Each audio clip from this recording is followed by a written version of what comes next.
Eto nga palang si Kabayan ay chinat ako kung gusto niya raw magpagupit. Kaya naman sabi ko basta puntahan mo lang ako sa aking bahay. Dahil nga wala pa akong day off sa ngayon. At pagdating nga niya dun sa akin sa accommodation ay tinira ko agad siya. Yung tira pong nasa isip nyo eh mali po yun. Ito po ay tirang gupitan. Kaya naman tinanong ko tong si Kabayan kung anong gupit ang gusto niya.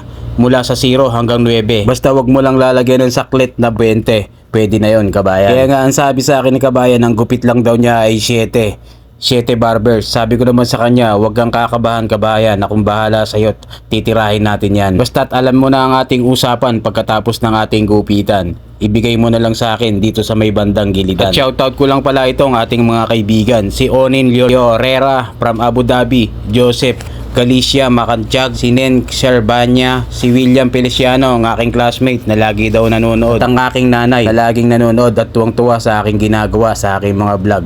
I love you na, Mama Chup Chup. At ito na nga pala ang finished product ng gupit ni Kabayan at mag-PM lang sa gustong magpagupit dyan.